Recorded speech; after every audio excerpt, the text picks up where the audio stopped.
All right, welcome to Press Pass Live for the OMFL. We're going to cover a couple of weeks here. I hope you guys are having a great week so far.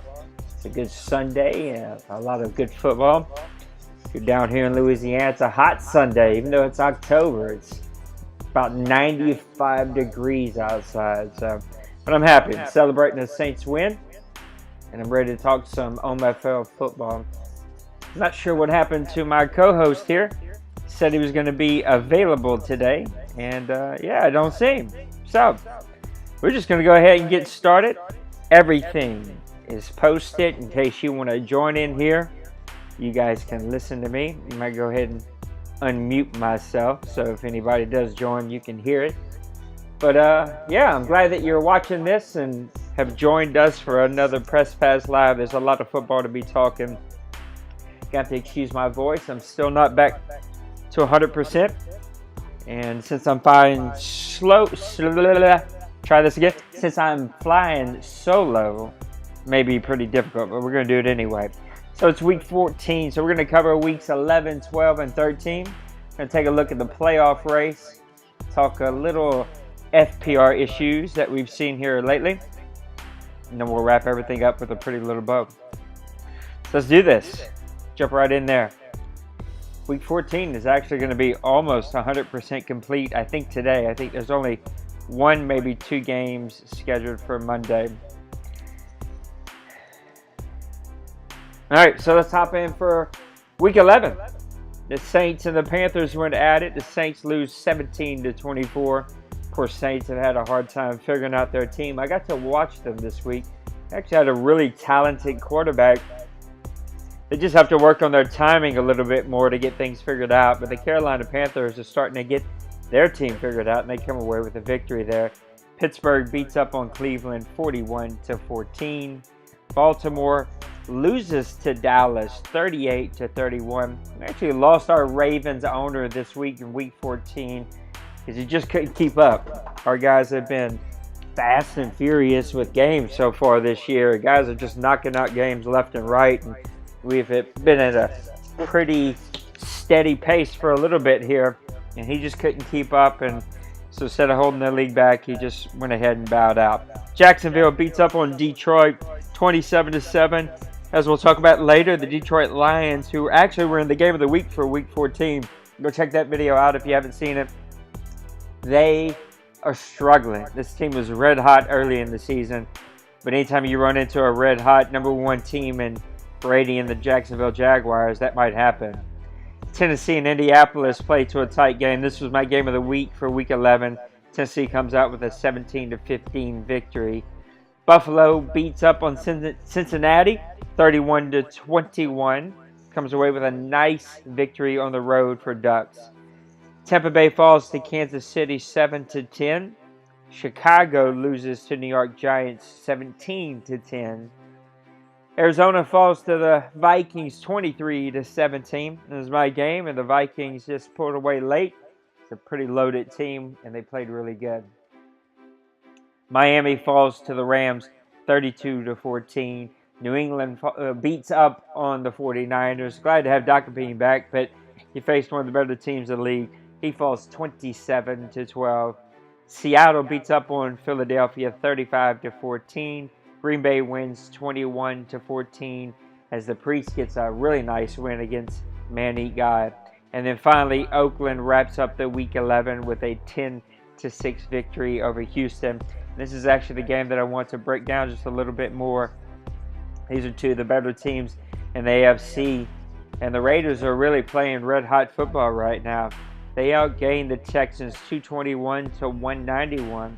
Neither one of these teams had really great rushing day, though, 64-30. I really think adjusting is going to be majorly adjusted at the end of the season. We're going to adjust some run blocking because it has become an issue for 90% of the teams in the league. Passing yards go to the Texans 161-157.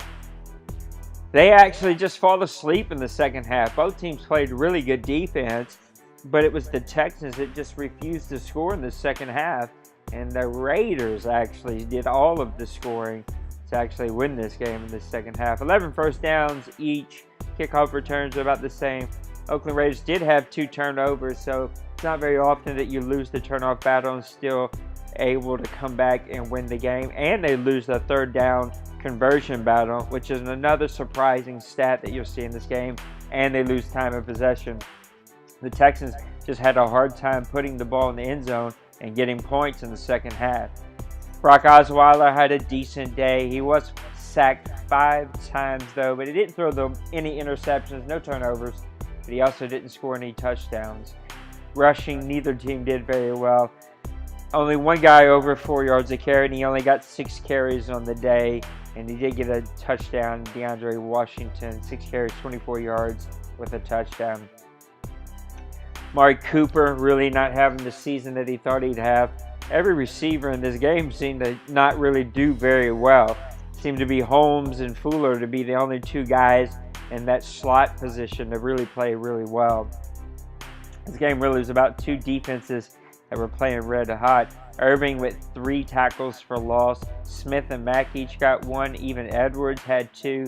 So the Oakland Raiders spent a lot of time in the backfield.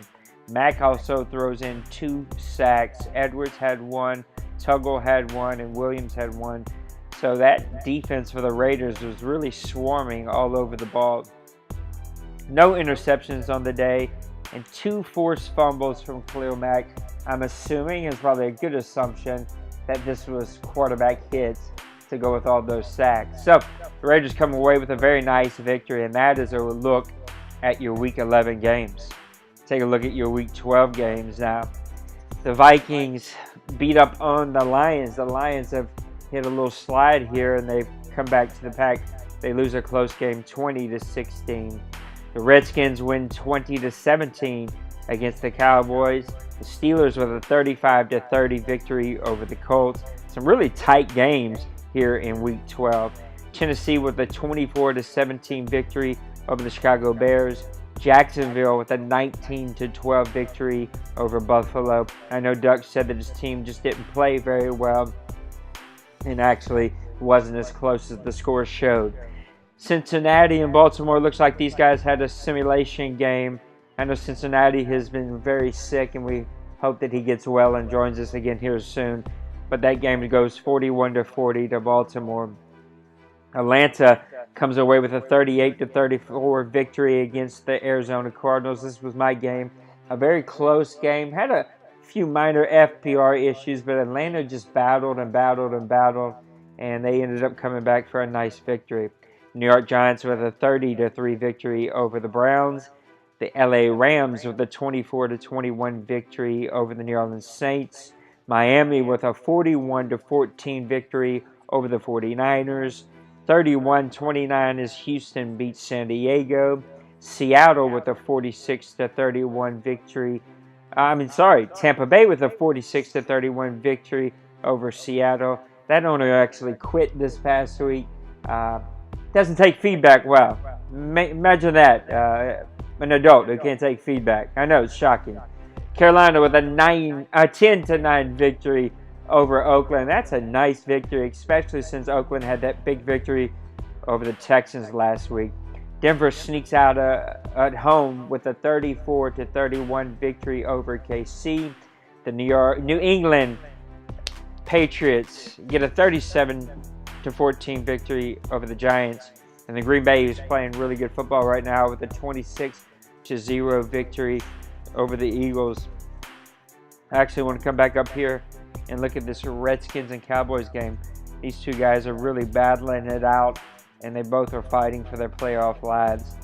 349 yards to 300 yards, so nobody decided to play any pass defense this game. Offensive passing yards, 302 to 296, 16 first downs for the Washington Redskins. 4 turnovers total in this game, but 3 of them were from the Cowboys, and then 6 conversions to 8 conversions. And then the time of possession goes to the Washington Redskins.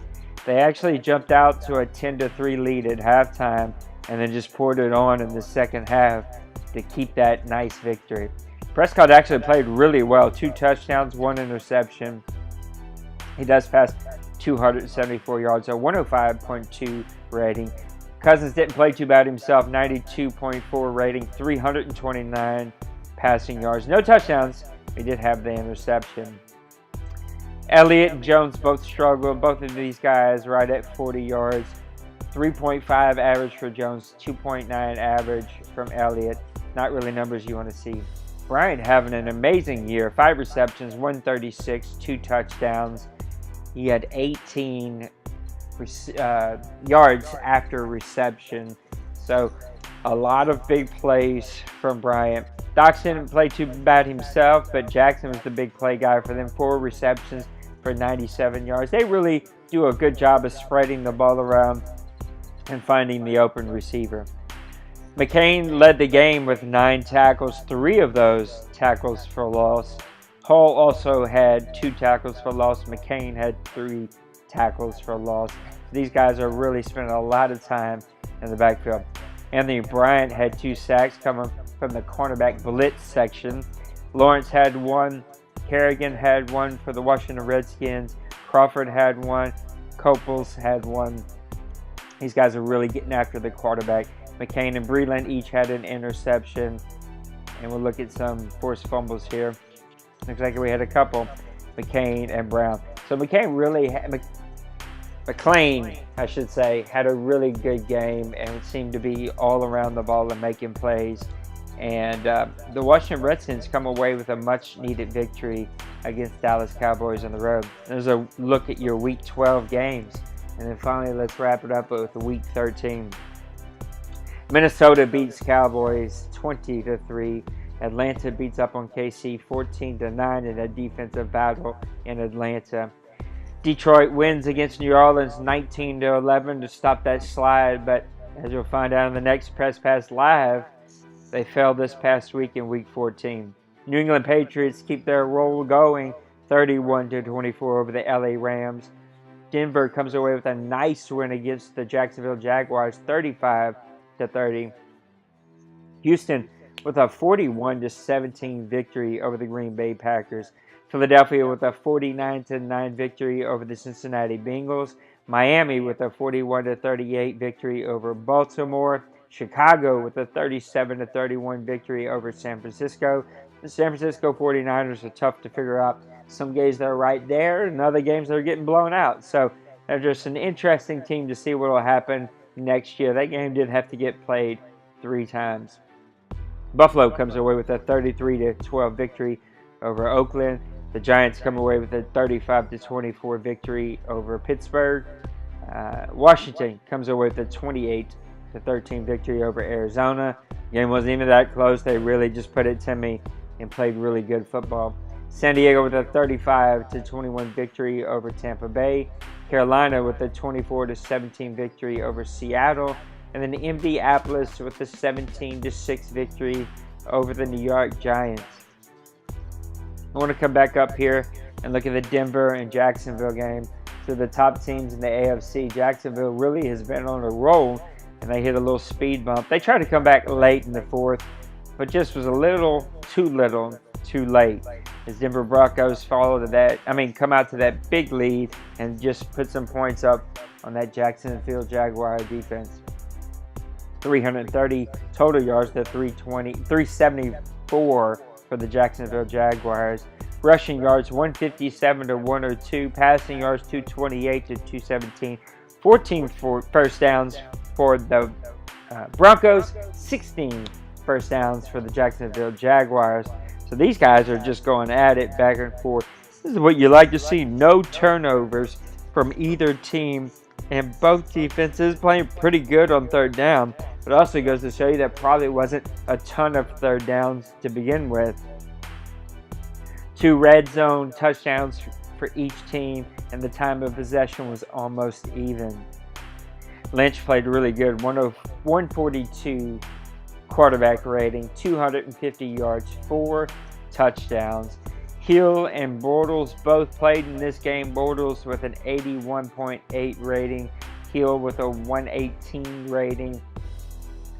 It seemed to be that Hill got to come in just for one play as Bortles got hurt. Rushing. They really spread the ball around in Jacksonville, and it looks like they did the same for Denver. Anderson led the way, 16 carries for 80. Ivory, 13 for 66. Robinson, 5 for 54.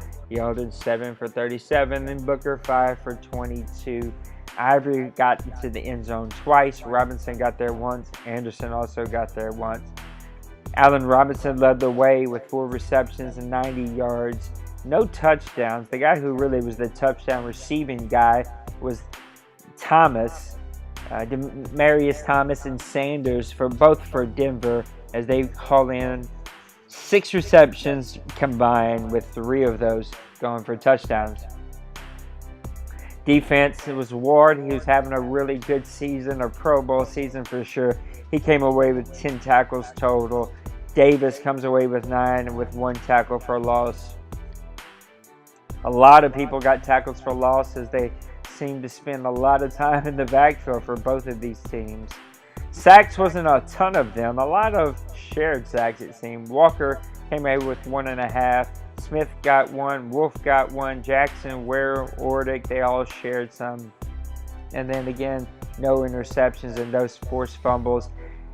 And the Denver Broncos with a very impressive victory over the Jacksonville Jaguars.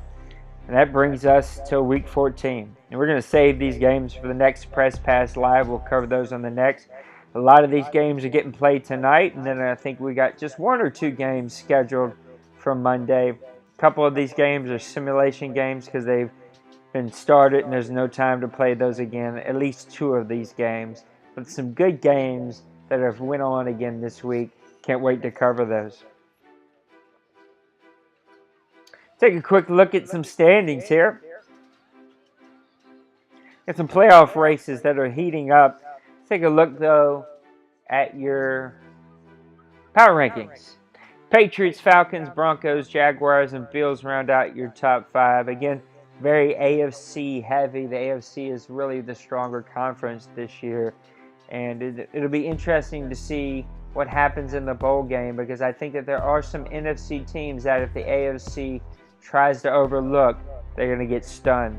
6, 7, 8, 9, and 10 is going to be the Vikings, Dolphins, Giants, Panthers, and the Texans. The Panthers are one of the more intriguing teams to me. A guy that is figuring out his team and figuring out how to play this game and quietly making a little run here in the NFC South. The Falcons, of course, have the biggest lead, but they are trying to prove their worth, and they're doing a good job of it. Lions, Redskins, Buccaneers, Raiders, and Bears are 11 through 15. Packers, Seahawks, Bengals, Rams, and Chiefs are 16 through 20.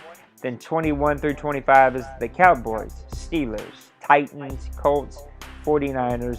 And then to round out your league is the Jets, the Eagles, the Chargers, the Cardinals, the Ravens, the Browns, and the Saints. Of course, we need to find us a Ravens and a Buccaneers owner. We have one guy that's been approved, and hopefully he'll be able to take a team tonight, and we can move on and find one more guy.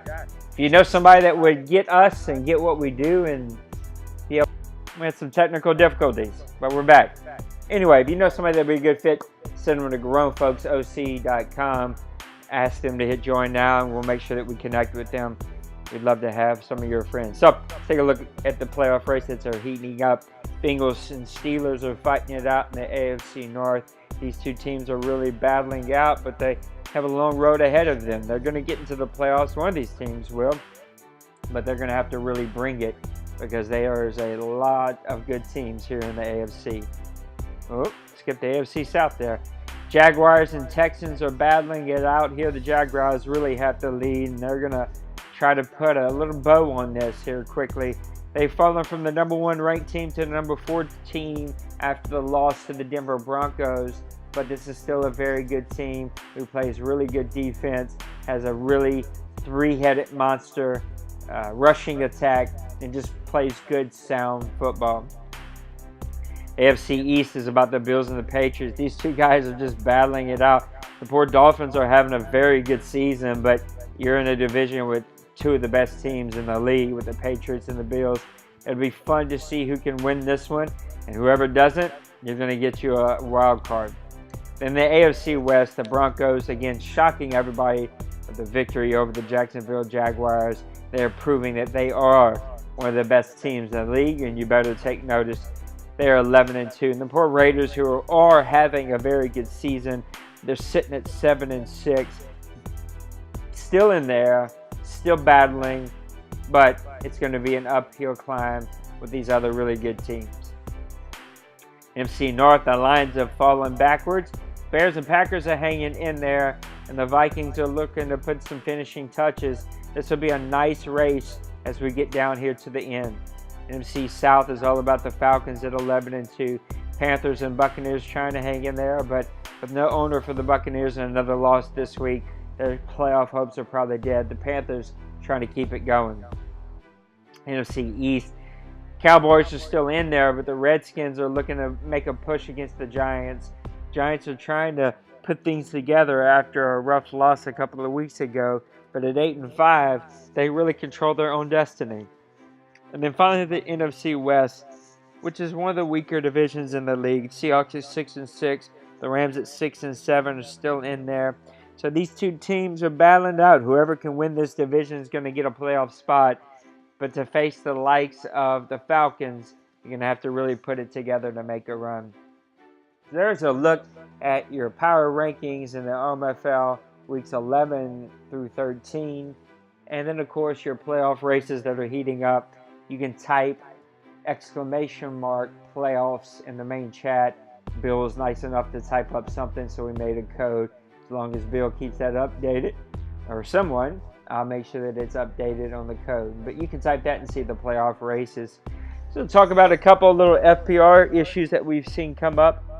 I'm always slightly astonished about guys who don't quite understand who we are, even after being here for weeks, because you have a pretty rigorous policy to get you in the league. First, you got to go through all the rules and watch the videos, and then you have to take a quiz on those rules that shows that you actually read them.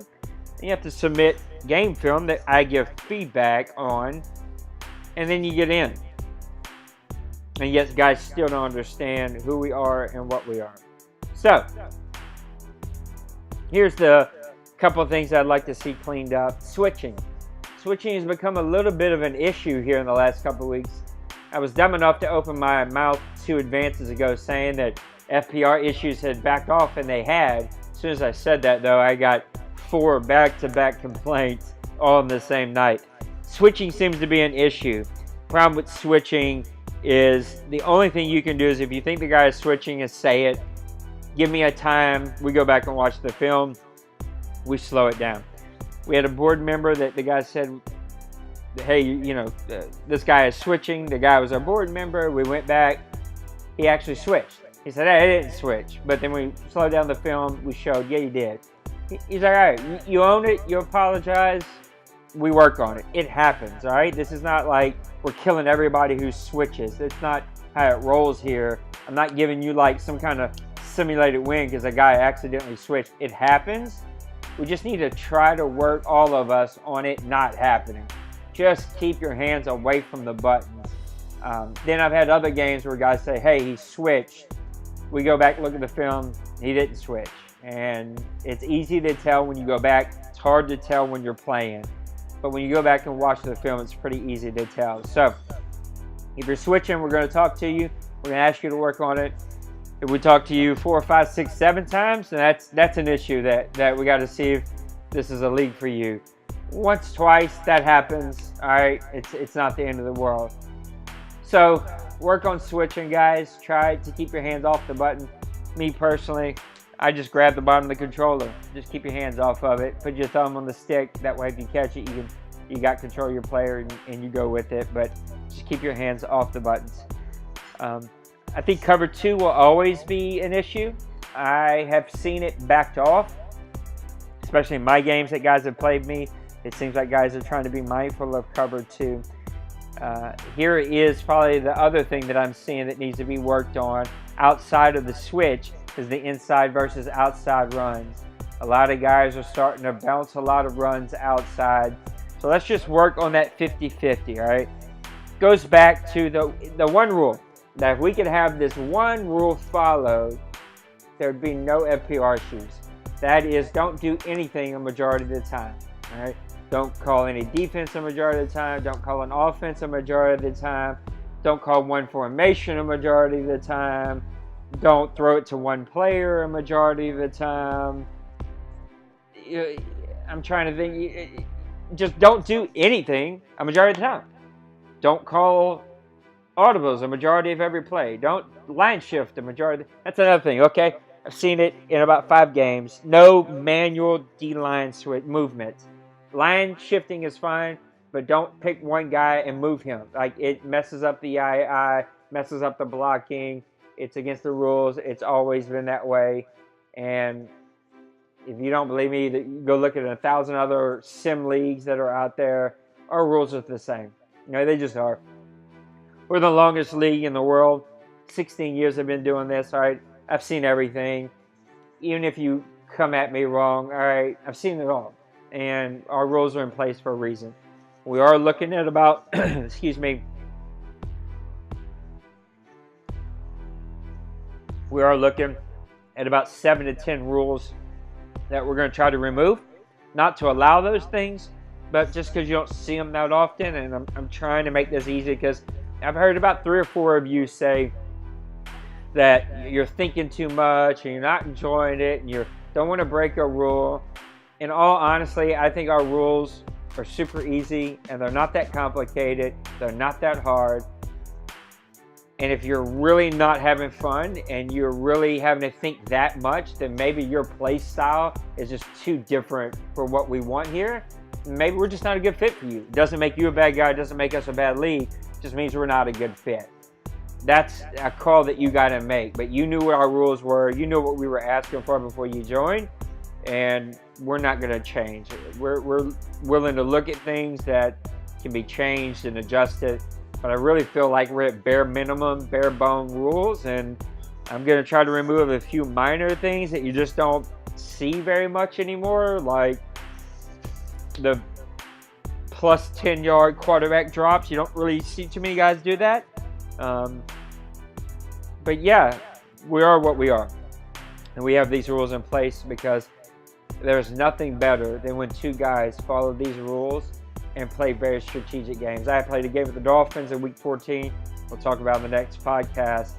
And it came down to like last-second touchdown play on the 1-yard line. And it just was an epic game. Win or lose, that would have been one of the funnest games of the season just because both teams played strategic. Both teams played by the fair play rules. And when you do that, win or lose, it's a ton of fun. So, there's a look at some FPR issues that we can work on. If you know anyone that would be interested, I do have a recruitment video that's out there. Type up !OMFL recruit. That'll pop up the video. I've shared that on Daddy League, League Crawler, and EA. Those are the sites that I personally advertise, and Duck also advertises on Reddit. So really hoping that we can get back to full again. We've got a couple owners with some health issues. So you never know. We may have some guys that need to drop because of health issues. But yeah, hopefully everybody's going to be able to stay and we'll be able to get things worked out. But I appreciate you tuning into the podcast. Our buddy, the Falcons, has been in here with me. Thanks, Wayne, for being in here with me and being on Press Pass Live. Here soon, we're going to start taking some callers. I just want to give a couple of weeks to kind of get this going here and get a full season. But next season, we'll start taking in some callers and let you guys kind of ask some questions and talk about some teams. Hopefully this week, I'll get a new hot seat that'll be out. We'll get some more updates. So for my co-host who disappeared, I don't know what happened to him tonight. I'm going to have to chew him out. But anyway, for my co-host who is non-existent tonight, Brady, for the rest of OMFL board, for the leadership here at Grown Folks, thanks for tuning in and watching this podcast. We appreciate everything that you guys do. We will see you next advance for Game of the Week, and we will see you next weekend for Press Pass Live. You guys have a great week. Enjoy yourselves. Good luck on the field, and good luck to all the playoff teams. Can't wait to get into the playoffs and get us a draft, and that's my funnest thing that we do is the drafts there. It's just a fun night, a fun podcast, and just a lot of fun. So for the board here at OMFL, I'm Nate. Thanks for tuning in. We'll see you on the other side. Peace out.